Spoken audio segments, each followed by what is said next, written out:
जय हिंद दोस्तों, स्वागत है आपका अपना study platform Saroj selection point पे। तो कैसे हैं आप लोग? आए हो बहुत अच्छे होंगे, बहुत तंदुरुस्त होंगे।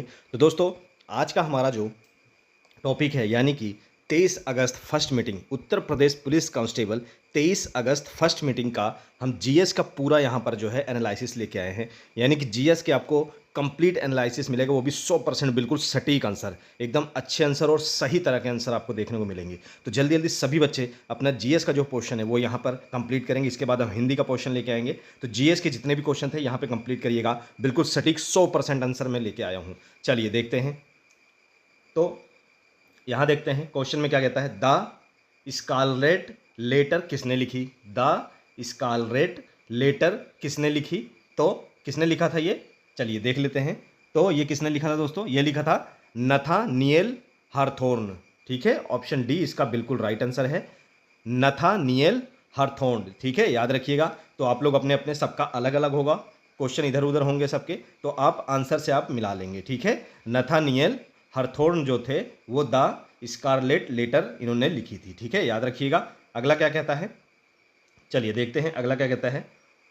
उपयोगकर्ताओं के बीच लगातार संचार को प्रोत्साहित करने के लिए किस सोशल मीडिया प्लेटफॉर्म में स्ट्रीक्स नामक सुविधा है? तो वो कौन सी है, चलिए जान लेते हैं। तो इसका जो सही आंसर होगा वो होगा स्नैपचैट। ठीक है, सभी बच्चे मिला लेंगे, क्या होगा? स्नैपचैट। ठीक है, याद रखेंगे। चलिए आगे देखते हैं अगला क्वेश्चन क्या कहता है। अगला क्वेश्चन दोस्तों क्या कहता है, पल्लव राजवंश की राजधानी कहाँ थी? पल्लव राजधानी की राजधानी कहाँ थी? राजवंश की राजधानी कहाँ थी? कांचीपुरम। ठीक है, याद रखिएगा। कहाँ है? कांचीपुरम। सभी बच्चे मिला लेंगे, बिल्कुल 100% सटीक आंसर मैं लेके आया हूँ। ठीक है, कांचीपुरम। चलिए अगला देख लेते हैं क्या कहता है। वित्तीय स्थिरता बोर्ड यानी कि एफएसबी क्या करता है? ऐसे एफएसबी का कार्य क्या है? तो देखिए इसका सही जो आंसर होगा वो क्या होगा?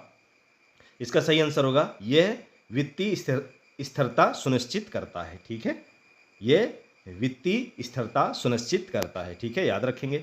चलिए आगे देख लेते हैं क्या करता है। आगे कह रहा है जीएसटी के ब्रांड एम्बेसडर के रूप में कौन चुना गया था? कौन चुना गया था?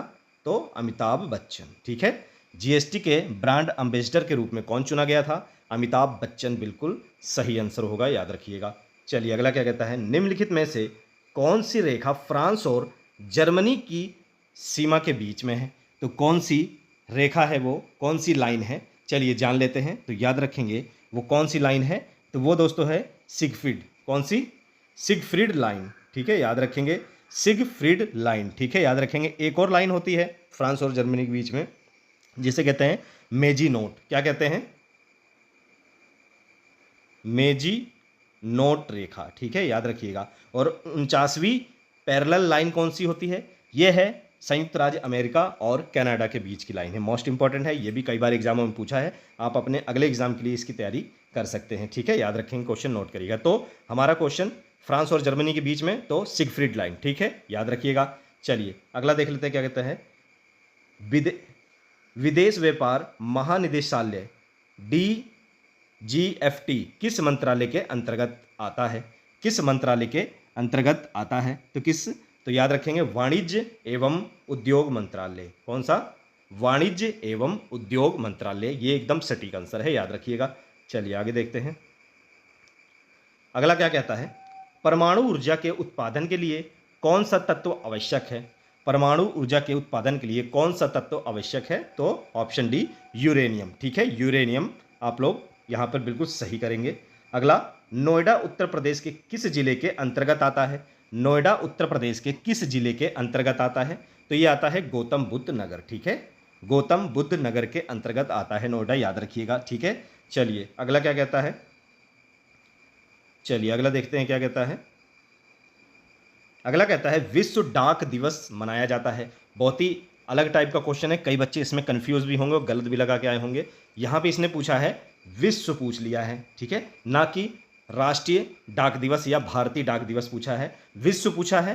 तो 9 अक्टूबर होगा। बहुत से बच्चे 10 लगा के आए होंगे, मैं जान रहा हूँ, क्योंकि वो लोग राष्ट्रीय डाक दिवस समझ लिए होंगे। तो जो भारतीय और राष्ट्रीय दिवस होता है वो होता है 10 अक्टूबर, पर यहाँ पे विश्व पूछा है तो विश्व डाक दिवस जो होता है वो 9 अक्टूबर होता है। सभी बच्चे यहाँ पे अपना आंसर चेक करिएगा। चलिए अगला क्या कहता है, जून 2024 तक संघ गृह मंत्रालय का प्रमुख कौन है?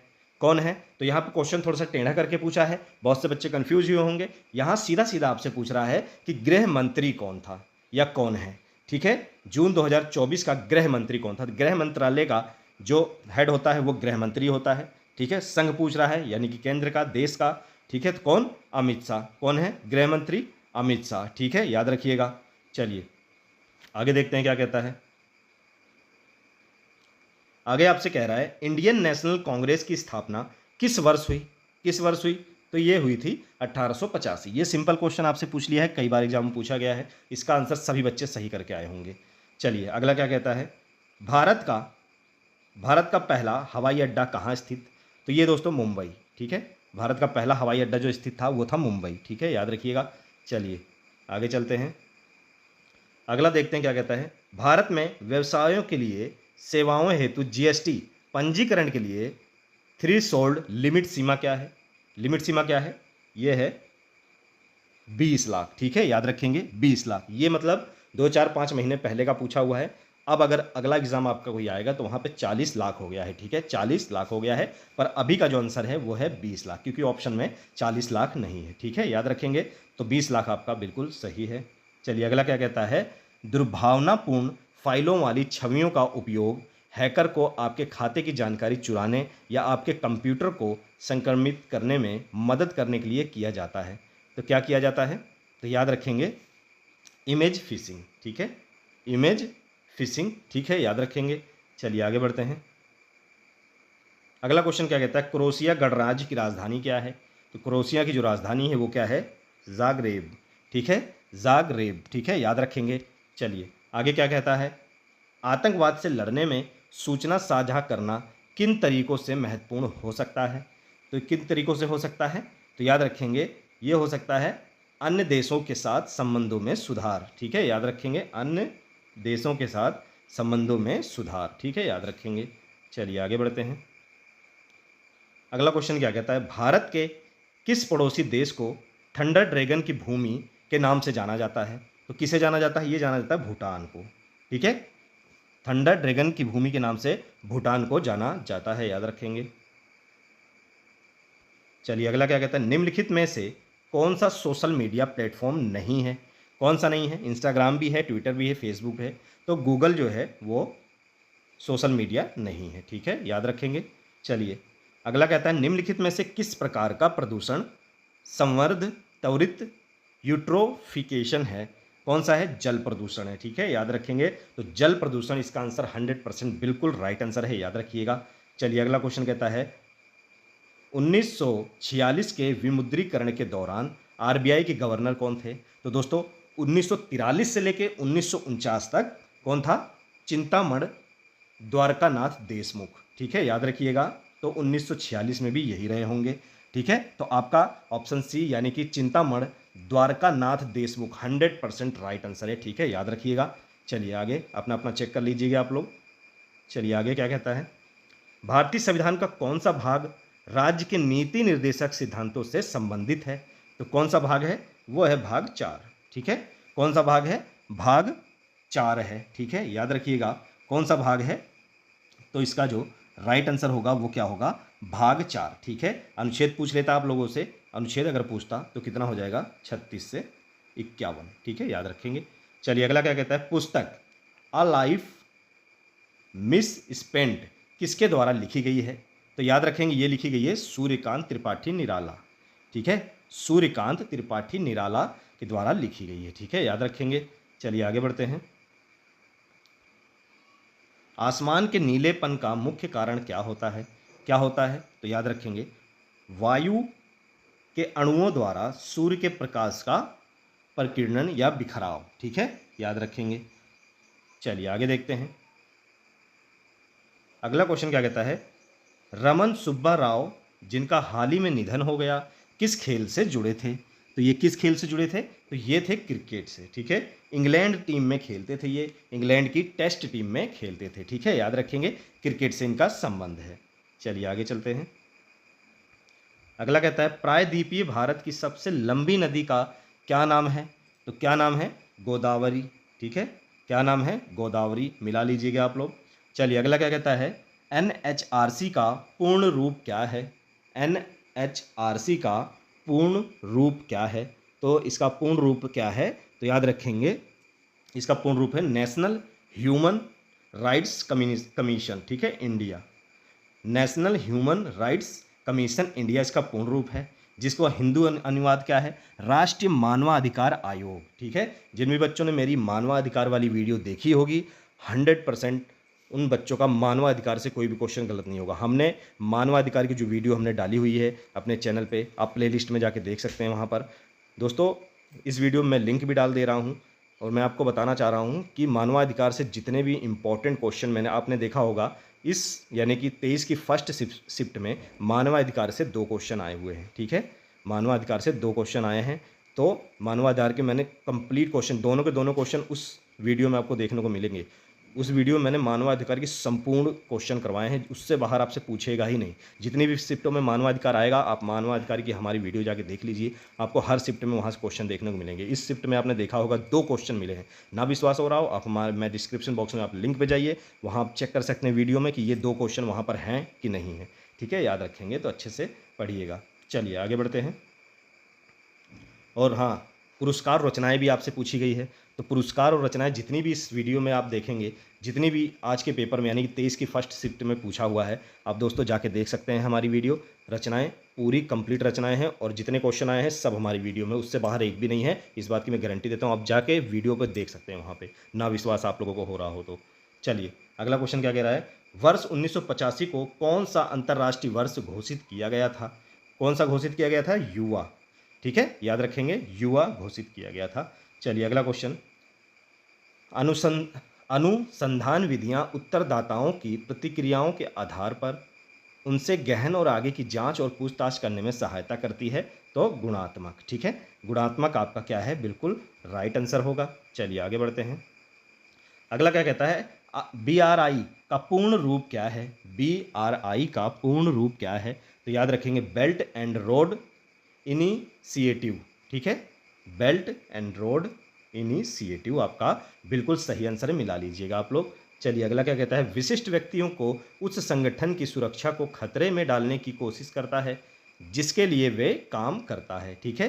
तो क्या आंसर है इसका? स्पीयर फिशिंग, ठीक है, याद रखेंगे, स्पीयर फिशिंग याद रखिएगा। चलिए आगे बढ़ते हैं। अगला आपसे क्या कहता है? पहली बार राष्ट्रीय कृषि नीति कब घोषित की गई? तो जुलाई 2000, ठीक है, याद रखेंगे, जुलाई 2000 में घोषित की गई। चलिए अगला क्वेश्चन, वर्ष किसमें अंतर्राष्ट्रीय मानवाधिकार कानून के प्रवर्तन के लिए संयुक्त राष्ट्र मानवाधिकार आयोग को संयुक्त राष्ट्र मानवाधिकार परिषद प्रशासित किया गया? देखा, फिर से मानवाधिकार का क्वेश्चन आया। तो दोस्तों मैं बता रहा हूँ, ये भी क्वेश्चन मैंने वीडियो में डाली हुई है, ना विश्वास हो रहा हो जाके आप वीडियो में देख सकते हैं। तो दोस्तों इसका आंसर होगा 2006 में, ठीक है। 2006 में क्या हुआ? संयुक्त राष्ट्र मानवाधिकार ने इसको चेंज कर संयुक्त राष्ट्र मानवाधिकार परिषद कर दिया, ठीक है। 2006 राइट आंसर है इसका, याद रखिएगा। चलिए आगे बढ़ते हैं। अगला क्वेश्चन क्या कहता है? अफ्रीका के आर पार दौड़ लगाने वाले पहले व्यक्ति कौन थे? इन्होंने 16,000 किलोमीटर की दौड़ लगाई पूरे देश में, मतलब अपने ही देश में नहीं, अपने देश के बाहर कई जगह पर लगाई। वो थे रस कुक, ठीक है, याद रखेंगे, रस कुक थे इनका नाम। चलिए अगला क्या कहता है? भारतीय कृषि अनुसंधान संस्थान ने भारत में संरक्षित बासमती किस्मों की खेती के लिए किस देश के खिलाफ कानूनी कार्रवाई की है? तो वो देश है पाकिस्तान, ठीक है, पाकिस्तान बिल्कुल सही आंसर होगा। चलिए आगे चलते हैं। तो दोस्तों आगे क्या कहता है? कौन सा भारतीय राज्य अपनी अनूठी वारली चित्रकला के लिए प्रसिद्ध है? तो वारली कहाँ पर है? महाराष्ट्र, ठीक है, याद रखेंगे, महाराष्ट्र। तो दोस्तों हमारे प्लेटफॉर्म पे जाके आप वहाँ पर, या तो मैं इस डिस्क्रिप्शन बॉक्स में भी मैंने डाला हुआ है, आप जाके देख सकते हैं। रचनाएं, पुरस्कार, मानवाधिकार, इन सब से तो 100% 4-5 क्वेश्चन सभी एग्जामों में आएंगे, तो वहाँ जाके आप कंप्लीट कर सकते हो, मैं गारंटी दे रहा हूँ, उससे बाहर आपसे नहीं पूछेगा, ठीक है, याद रखिएगा। चलिए अगला क्वेश्चन क्या कहता है? चिकनकारी, इसका आंसर सभी लोगों को पता होगा, लखनऊ बहुत ही प्रसिद्ध है, ठीक है, लखनऊ बहुत ही प्रसिद्ध है चिकनकारी के लिए, यानी कपड़े पे चिकनकारी एक कला है, हाथों की बुनाई है, ठीक है, याद रखेंगे। चलिए अगला क्वेश्चन क्या कहता है? अगला क्वेश्चन कहता है, महासागरीय अम्लीकरण का प्राथमिक कारण क्या है? महासागरीय अम्लीकरण का प्राथमिक कारण क्या है? तो दोस्तों इसका जो आंसर होगा वो होगा समुद्री जल द्वारा CO2 का अवशोषण, ठीक है, समुद्री जल द्वारा CO2 का अवशोषण, ये इसका राइट आंसर होगा। ठीक है, याद रखेंगे। तो दोस्तों 23 की फर्स्ट शिफ्ट का, यानी कि 23 अगस्त की फर्स्ट शिफ्ट का जितना भी जीएस आया हुआ है मैंने इसमें कंप्लीट करवा दिया है। आप अच्छे से जाके जीएस वहाँ पे मिला सकते हैं दोस्तों। ठीक है, बहुत ही सटीक 100% आंसर है यहाँ पर देखने को मिलता है। और हमने जितनी भी video, important video Uttar Pradesh के लिए डाली है, उन सभी से क्वेश्चन यहाँ पे देखने को मिले हैं दोस्तों। ठीक है, याद रखिएगा। ना विश्वास हो आप हमारी वीडियो में जाके क्वेश्चन देख लीजिएगा, ना आया हो तो बताना आप लोग। चलिए ऐसे ही जुड़े रहिए, प्यार दिखाते रहिए। फिर मिलेंगे दोस्तों नेक्स्ट वीडियो में एक अच्छे और मोस्ट इंपॉर्टेंट टॉपिक के साथ। तब तक जय हिंद।